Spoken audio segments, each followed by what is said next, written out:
Tonight, the murder plot police compared to a Hollywood blockbuster. Paul Allen was shot 3 years after being released from prison for Britain's biggest armed robbery. To date, 3 men were jailed for 99 years. Also ahead, we're on patrol with the police finding new ways to crack down on the capital's shoplifting crisis. The stores that we've worked with have told us that they've seen up to 80% reductions in stock loss, which is thousands of pounds a week. Trump's tariff turmoil, how small businesses here are struggling under the weight of international trade wars. Limbering up for what could be a record-breaking marathon and...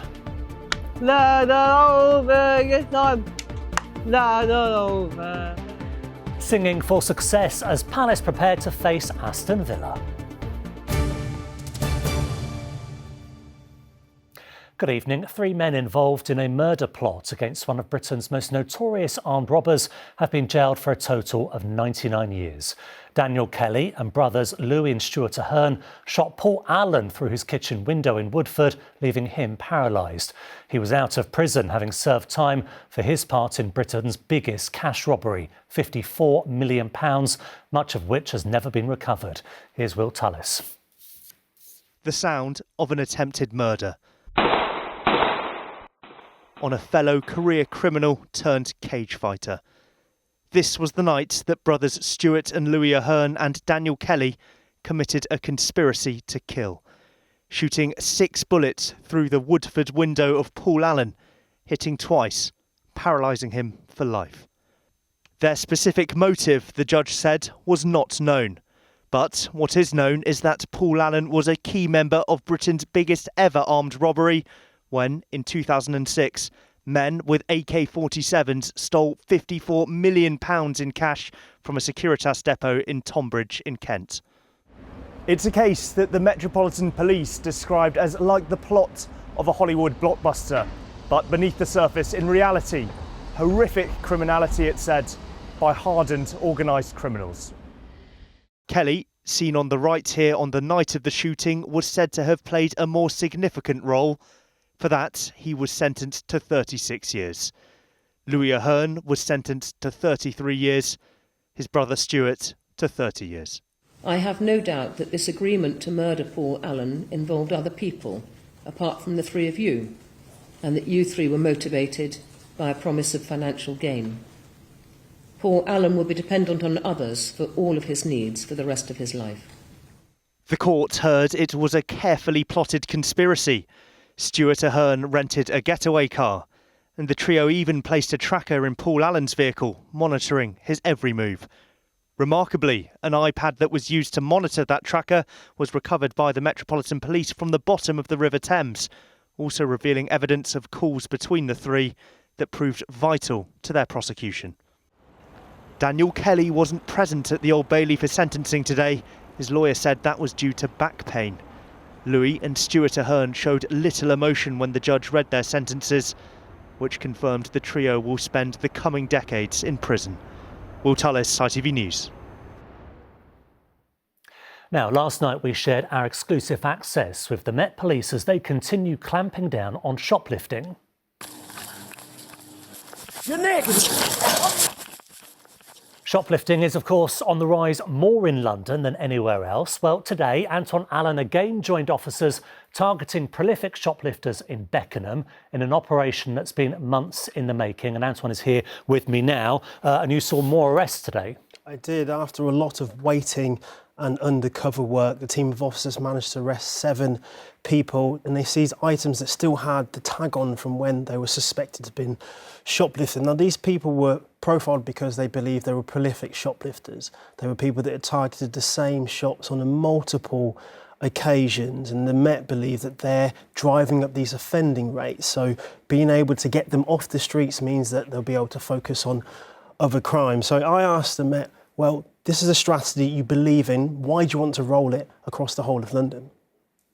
We've spoken to the stores that we've worked with. We've seen things like 70% reduction in recorded crime in the areas we focused on, both in Penge and previously in Orpington.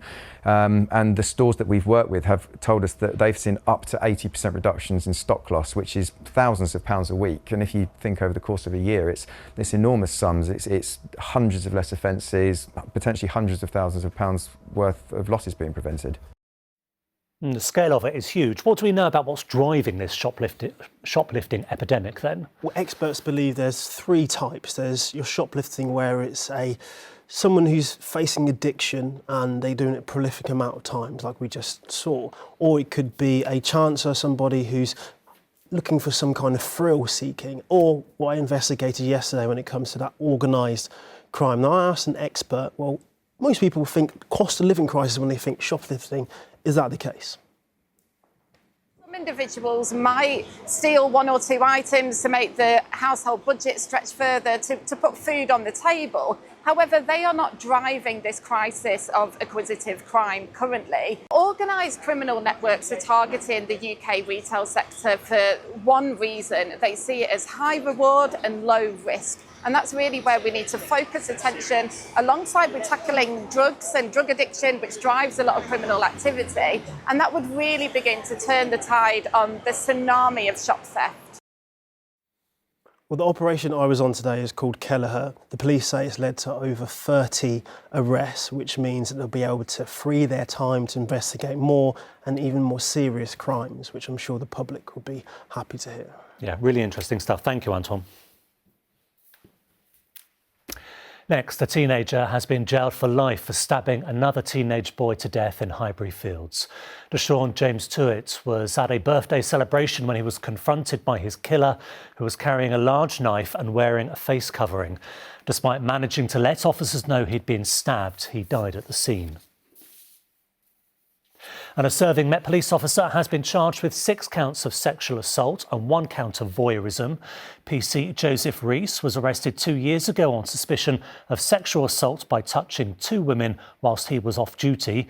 He is due to appear in court next week. The Bank of England boss has warned that Donald Trump's tariffs could cause a shock in the UK, with the country's growth forecast set to shrink. While Governor Andrew Bailey speaks to finance leaders in Washington, small businesses here have been telling us they are being bullied by America and that the 10% tariffs could ruin their livelihoods. Our political correspondent Simon Harris reports. In her front room in Romford, Paula Mee might seem an unlikely target of Trump tariffs. Paula Mee hand weaves textile jewellery, and America is her biggest export market. But the 10% tariff will force her to put up her prices. My customers are independent shops in US, and they are also small businesses like mine. So their business will be affected if the cost goes up, and I feel that will discourage them to order or work with my brand. And I'm very worried with that because US has been one of my strongest markets. In Peckham, Kmet is one of London's smaller metal bashing firms. For more than 70 years, it's been turning out trays and trolleys for hotels and restaurants. A dozen people work here, and a fifth of the sales are to America. But the trays are aluminium, and the 25% tariff has already cost the company orders. We're just a little business, but why would we get hit like this for no apparent reason? So we're going to do real damage, not just to little businesses, but to the world economy. It's bonkers. We'll try and survive, but being bullied like this is not great for a little business. London's lucrative financial and legal services could also be hit. Accountants, lawyers and marketing experts in the city have clients across the UK.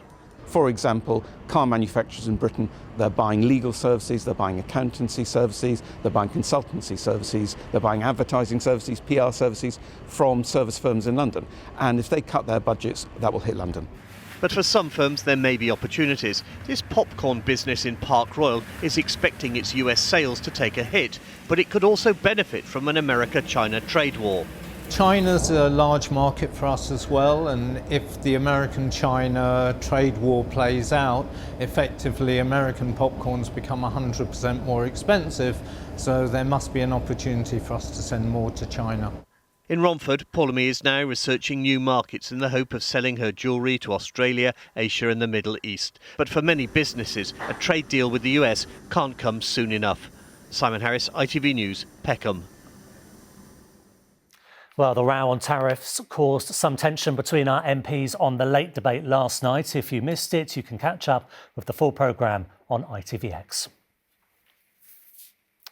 Now, the flags leading to the finish line on the Mall are in place and roads have been closed off as the thousands of people running the London Marathon this weekend inch closer to the start of the race. It's on track to be the biggest in the world. That's despite the organiser boycotting one of the largest social media platforms, claiming X has descended to the gutter since Elon Musk's takeover. But will that affect the 2026 race ballot that opened today? Here's Helen Keenan. It might look like building work with a backdrop of Buckingham Palace, but these are the final flourishes for the preparation for the London Marathon. Among those taking part this year is Caroline, who's living with cancer. This is her 4th London Marathon. This year she's raising money for cancer care charity Maggie's. I will always say London is definitely the best marathon. Londoners are just awesome and it really just brings out the best in people, I think. Something those behind the event agree with.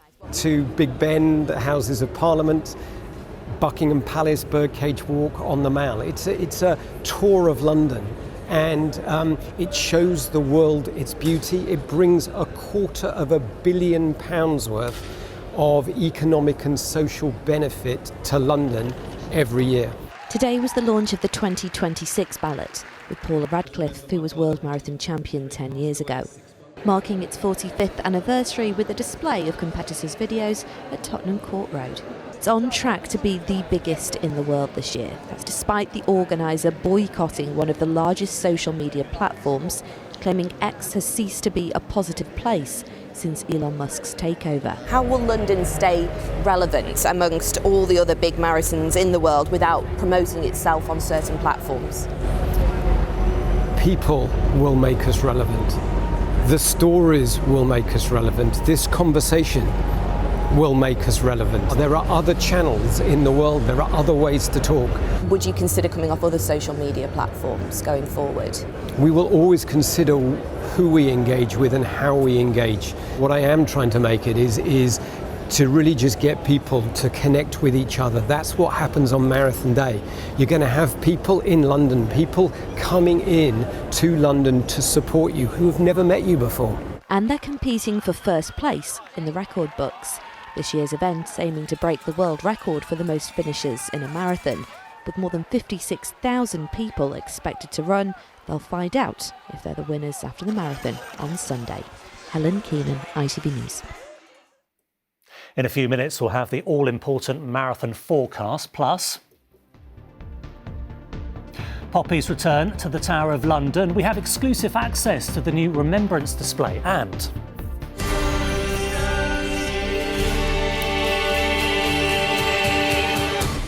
the star and the creator of The Curious Case of Benjamin Button, the musical, join me to talk about what's made it such a success. But first, Crystal Palace are gearing up for tomorrow's FA semi-final clash with Aston Villa at Wembley. And although it's a big day for the fans, it's an even bigger one for charity Palace for Life. The foundation works to improve the lives of young South Londoners. And with all eyes on Palace this weekend, the club's Down syndrome team has released a cover of an iconic anthem. Here's Rags Martel.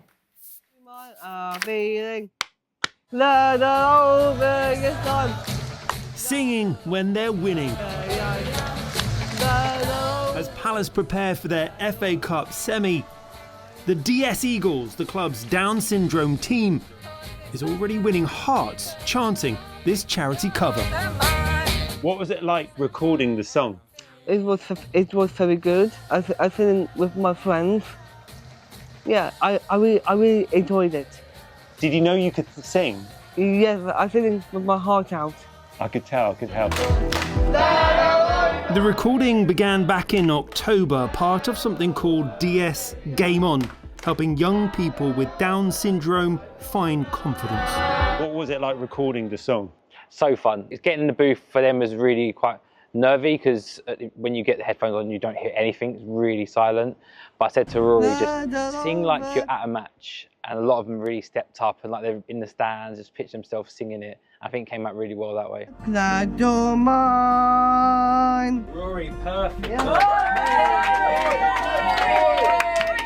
The track also features appearances by first-team players from the women's and men's team. Your mind. Yes, I'm glad all over. For Crystal Palace supporters, Glad All Over is not just any song, it's the song that's played at every home game. This project backed by Palace for Life, the club's charity. Yeah, I'm good. How are you? What do you hope this song is going to achieve? It's showing everybody that young people with disabilities, young people with Down syndrome, have immense talent, have immense enthusiasm, and that they can achieve things. The only thing that they lack potentially is opportunity, but if we can give them the confidence and the skills, we are, if you like, the matchmaker between the skills and the talented young people and the opportunities that are out there. And like all Palace fans, the focus now is on tomorrow's Wembley match against Villa. Eagles! Eagles! The Eagles are flying high, but the club's winning work might just be at the grassroots. Rags Martel, ITV News, Crystal Palace.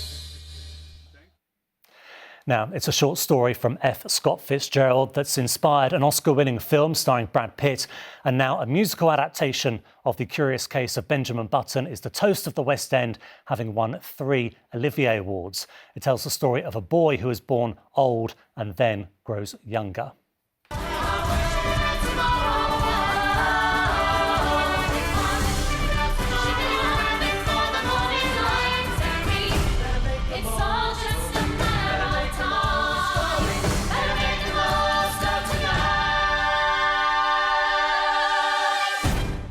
The show's creator and star join me now, plus a couple of Oliviers. Always nice to have on the desk with us. You are, Jethro, first of all, you're the creator, lyricist, stage designer, director. So you must be thrilled to be packing out the ambassadors, plus winning awards. I am, yeah, absolutely delighted. I'm co-lyricist with the amazing Darren Clark, who also wrote the music. I don't want to take all the credit. You've done enough, though, haven't you? I mean, I've done... He's wearing enough hats. Too many things, probably, yeah. Let's go over to the best actor in a musical, John. I mean, how do you play a character like this? Because the physicality of him is he's an old man, but he's a child in his head, isn't he? Yeah, you get to play this kind of wonderful naivety, but with the weight of age behind it as well.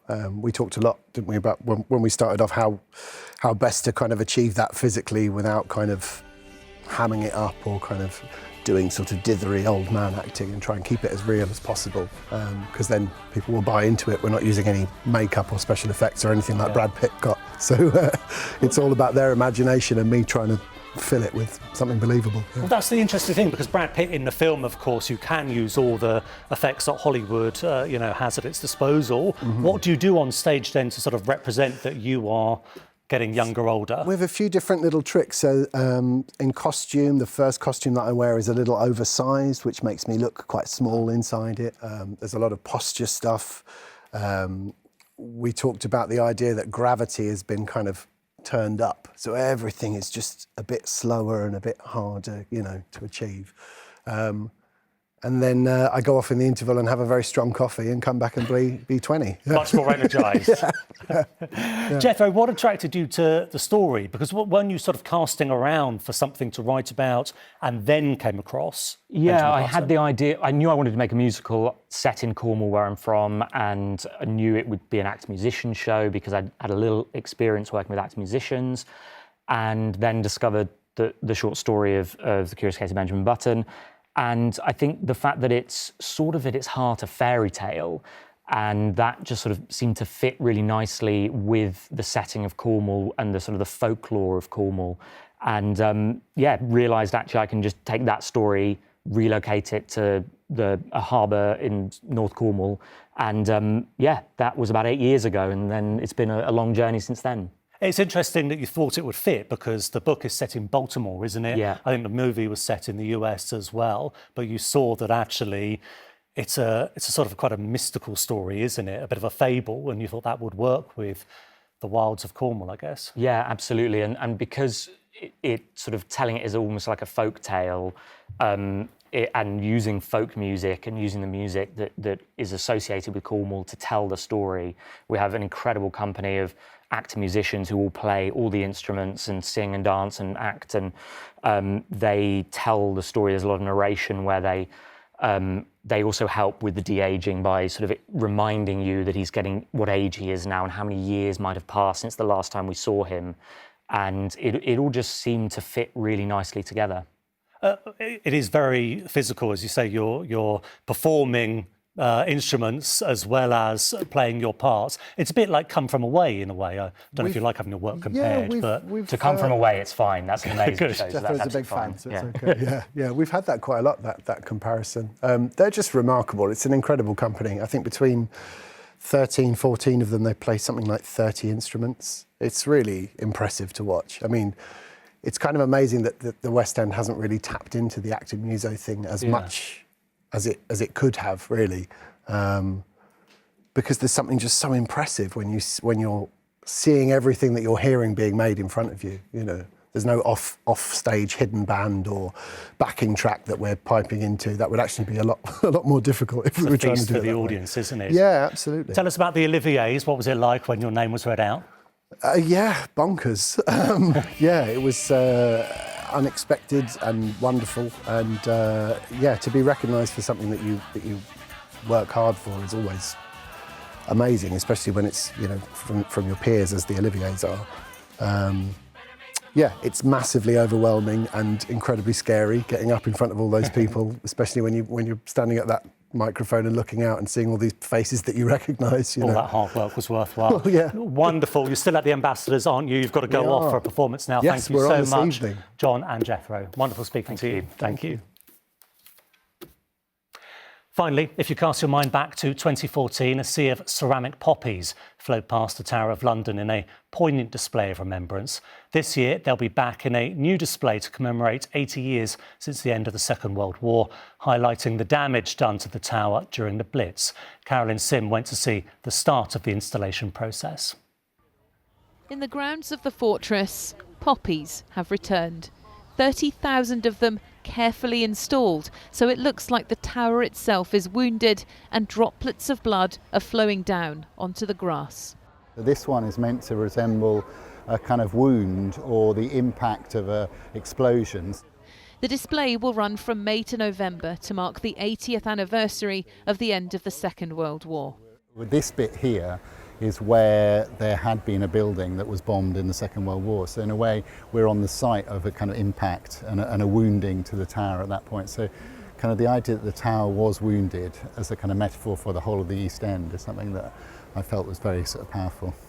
Tom Piper designed the first poppy installation back in 2014.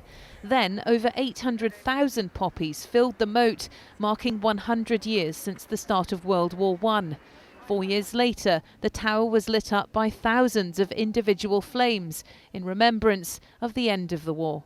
We don't want the children to forget this, that this sacrifice that their grandparents and parents may have made. My mother was in Bletchley Park.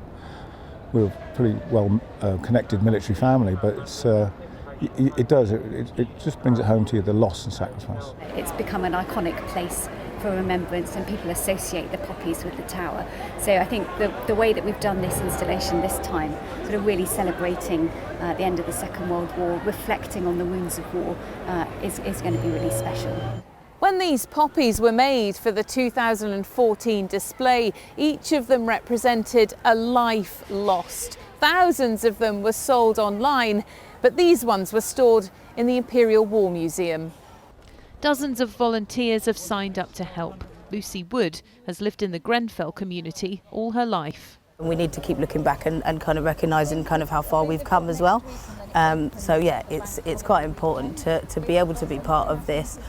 It may be far smaller than the event 11 years ago, but the feelings behind it are the same, of remembrance, sacrifice and loss. Carolyn Sim, ITV News.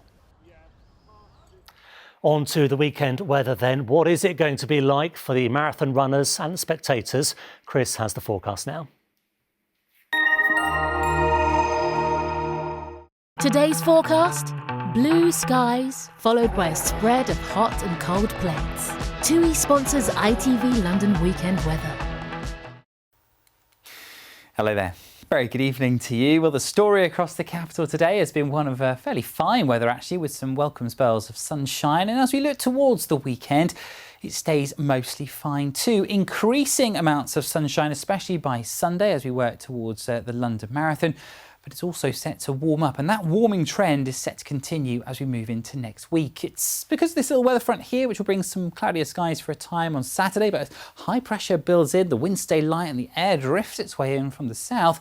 It look like we could see temperatures by the end of the weekend into the low 20s, and into next week we could be even seeing highs of up to 25 or 26 Celsius by Wednesday. As for the here and now though, well, we've got some clear spells around as we end Friday, but as we move through the night, the cloud just tend to come and go. There'll be isolated showers across western counties, as you can see here, and temperatures for most of us overnight tonight should hold up between 8 and 9 degrees Celsius, so nowhere near as cold as it was first thing this morning. But we start Saturday, I think, a little more cloud around compared to today. The cloud once again will brighten up and cheer up into the afternoon. There still is the odd chance of 1 or 2 rogue showers, but I think more of the exception than the rule, and the best of the lion's share of the sunshine through tomorrow across the southern and eastern home counties. Highs here of 16 to near 17 degrees Celsius. Now on Sunday we've got the London Marathon, and actually after a cool start to the day it looks like it will be fairly fine, but it will also be a rather warm London Marathon to come. Temperatures through the afternoon up to 22 degrees, and that warming trend continues into next week. Take care. TUI sponsors ITV London weekend weather. OK, if you're running, good luck. If you're watching, enjoy the sunshine. The evening news is next with Lucrezia. Bye for now.